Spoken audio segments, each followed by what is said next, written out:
It's Carter. I love to talk about all things personal, spiritual, and leadership growth. Today, I want to talk to you about some decision-making questions that you can ask whenever you're facing a challenging decision. I'd love for you to join me down in the comments. Let's get after it. The first question is this. I wrote these down. Number one is, knowing my personal strengths, weaknesses, and patterns, what is the best, most profitable to my life long-term decision that I could make?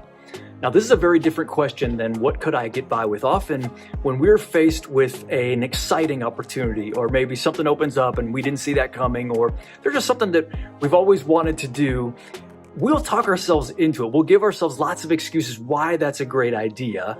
Sometimes it is, but the question we shouldn't be asking is, hey, is it any way possible to possibly make this happen? Without asking, as I look back at my life, have I demonstrated that I'm gifted at this? Would people say this is likely to work with me? Do I have a certain amount of momentum toward this thing? Now, obviously, when you're starting out young, you're in a trying state. You're trying everything you possibly can. But after a few years, hopefully you're getting to know yourself. Folks around you are beginning to identify your gifts. And so, I wouldn't want to use this question to hold anybody back. But if you're like me, a guy who sometimes has jumped too quickly at different opportunities, this might be a great question to ask. Okay, here's number two. What would one of my godly heroes ask? Sometimes we all need to look to somebody else. And even when you can't quite discern wisdom, if you can imagine who are the folks that you look up to, that you kind of have a sense of their spirit, what do you think they would do if they were in your shoes? I mean, you already want to be like them on some level. If that's true, you'd probably want to do the kind of wise things that they do. So if they were given your opportunity, what would they do if they were you? Okay, here's one that I like. This is number three. What becomes no longer possible if I do this? Sometimes we're not totally thinking through that every decision has consequences, and sometimes those consequences do open up doors, but they also close doors. And so if this is going to cut into my schedule in a way that suddenly certain things are no longer possible, or if this takes my areas of focus away from some other things that really are important things to be focusing on in this stage of life, that could very much be a detriment. So what are some things that might no longer be able to be done if I make this decision? That doesn't mean you won't still do it, but it's smart to think that through ahead of time so you don't get on the other side of that and be like, oh my gosh, I can't even do this thing anymore. Okay, here's number four. What are my actual options? And this is juxtaposed to what are my ideal options. Often when we want to make a decision and we actually have a certain outcome in mind, we've got a lot of well, if it just goes this way, it'll totally go great. And that's probably how it will go. Yeah, the problem is Murphy's Law is real and things really do go wrong. And so do you need everything to go ideally for this decision to be made? If you do, that's just unlikely. So think about what is actually before you, not what might happen. What is going to happen if you make this choice or this choice most likely? Or even sometimes, what is the worst thing that could happen if I make that choice? Or yes, here's the best thing, but here's the three things that also might happen. And I just want to consider how likely are those things and how likely is this perfect version, is that going to happen? Doesn't mean it's, you can still work for it, you can still aim for it, but is that a sure thing? If not, just know that that's not a sure thing when you're making that decision. What are my actual options versus my ideal options? Sometimes when we want to make a decision, we've got an end in mind. We're thinking, well, if this happens, then this will happen. And that's an ideal circumstance for me to make this decision. The problem is that thing hasn't happened. That second thing hasn't happened yet. So that's not one of your real options. If that thing happens, well, then, yeah, you're faced with those choices. But the question is, what are the choices you're faced with right now? If you can only have a sense of an idea of what will happen if you make one of these two or three choices, you don't even have that next choice yet. So it might just be helpful to come back to zero and say, okay, but what can I actually do today? Or what are the next things I could do?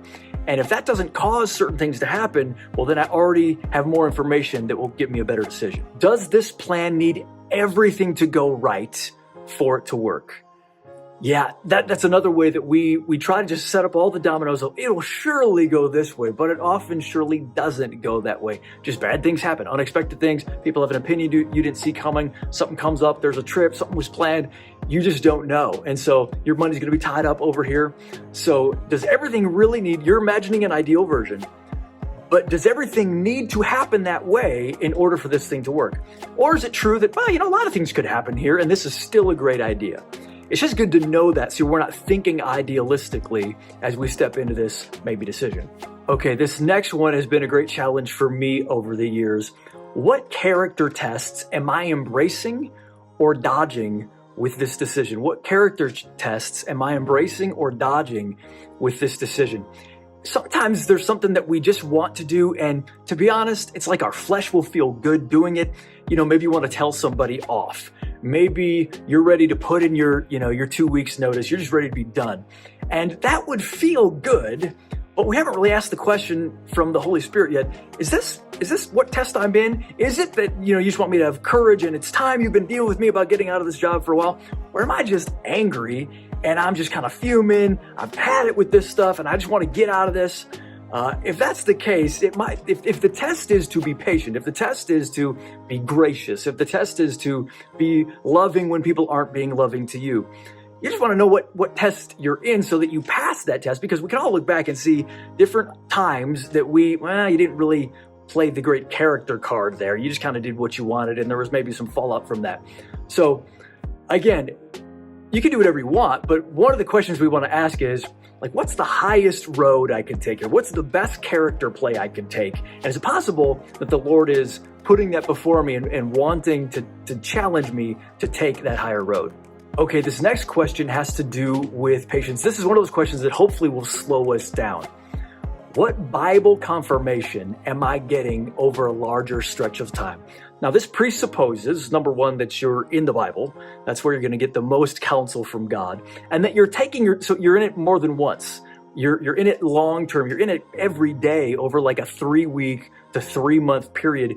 Because when you're in it that frequently, the Spirit of God is going to lead you, just through your normal reading, He's going to lead you to little confirmation scriptures. It's going to be little Proverbs or little Psalms or little just ideas that were in this book over here that speak to your situation. That's like, this is what God thinks about that. I know that sounds maybe a little bit strange to some, but I want to challenge you. If you've never done it, try it. You'll find that the Spirit of God is going to be speaking to you, and He'll speak to you about your situations. Now, He won't always give you the exact answer that you're looking for that particular problem, but often He'll just surround that idea with wisdom of this is what they did wrong in the Bible, or this is what this king did right, and it's just a model to you, or what have you. But if you're in the scriptures long term, you might find that the Spirit of God, He is weighing in. He is speaking to you. It's not just like a shot from heaven, but He is speaking to you through His word. Okay, here's the next question. I like this one. Am I allowing unnecessary urgency to drive this decision? In other words, do I just want this to be done? Sometimes there's just an uncomfortable, if I could just make this decision, then I could move on to this other stuff. And we're giving ourselves a deadline that you don't really need, that you could take more time to think about the decision, to pray about it, to talk to other people about it. Am I just wanting to be done with this so I can move on? If that's the case, we just want to be honest about it and try to slow ourselves down and say, you know what? You don't really have to make this decision. One of the little tips that Jim Collins gives in his book, Great by Choice, is how long before this window of opportunity closes? If it doesn't close for another 3 weeks, if I don't have to make the decision until 3 weeks from now, then I'm going to take all that time up until that morning when, by now I'm making the decision.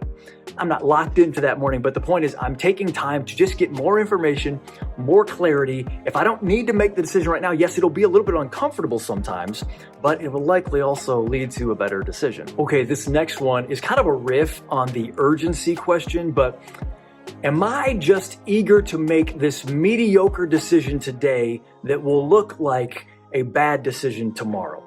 So a truly good idea, even if you're not even consulting God's word, sometimes you just have an idea that you're this is a great idea. But if you let 3 months go by and you look back at that same idea, it's wow, that was not a good idea. We've probably all done this. You've looked at a previous decision, how did I think that was such a great idea? Just time going by made me look back and say, nah, that was not the best thing given all the other things that were going on. So the principle is wait 3 months. Can you wait 3 months? If you can, if it's really a great decision, probably 3 months from now, it will still be a great decision. God isn't always quite so urgent that we need to make a decision right now. It's not that it never happens, but it usually doesn't happen. God speaks in plenty of time for us to take some time and just stew on that, meditate on that. And sometimes we think we've heard from God. Well, if you really did, in 3 months, it'll probably still be the same. It'll probably confirm it. But if you didn't, there's time. There's time to reconsider and get counsel and just think, is this still a good decision? If it still looks good 3 months later, there's a great chance it is a good decision. Okay, second to last question, here we go. How easy is this to undo? This question tells us a lot about the stakes. Okay, so if I make this decision and all of life changes, and now like I moved or, I got married or whatever it is, if I do that, that is really hard to undo. If it's a low stakes decision and really it's just about walking around the corner and seeing if there's a big scary monster behind that, oh, there is, then I'll just walk back around the corner. In other words, if you get this wrong, how easy is it to just be like, hey, got it wrong? You can have 1 or 2 conversations and it's not a big deal. If the stakes are low, sometimes there's just a lot of value in learning. Just make the decision, do the thing that you think maybe you should do, because you'll learn either way and it's low stakes to get out of it. But you want to consider the stakes for all the stakeholders. How is this going to go for everybody else? If it's low stakes, I'm usually on the side of learning. Hey, this is probably a good idea, let's just try it. If it's really high stakes, that's all the longer you want to wait and make sure that this is really a good decision. How easy is this to undo? Okay, this final one is similar to like what would your godly heroes do, but what do people wiser than me think would be wise? Are there certain people sometimes that you might avoid when you're making a decision? She's like, I don't want to hear from them, but they're actually usually very wise. You're afraid they're going to talk you out of your decision. Just think about the people that the wisest people in your life. If you could get them around the table, like what do they tend to think about this kind of thing? Yeah, they're not famous, but they're wise people in your life. If they would strongly oppose this idea, my friend, it's probably not a great idea. But if most of them would be like, oh man, like we have discernment, we don't think there's anything wrong with this, then it's a great idea to move forward with their blessing. And so this brings up the idea, yeah, if you can just guess what they would say, sometimes that's all you can do. But if you can actually get them around the table, or you can call them, or you can just send them an audio or whatever, get their perspective before you pull that trigger, you're more likely to make a much better decision. All right, guys, that's all the time I have for today. Feel free to join me down in the comments. Thanks for watching. We'll see you.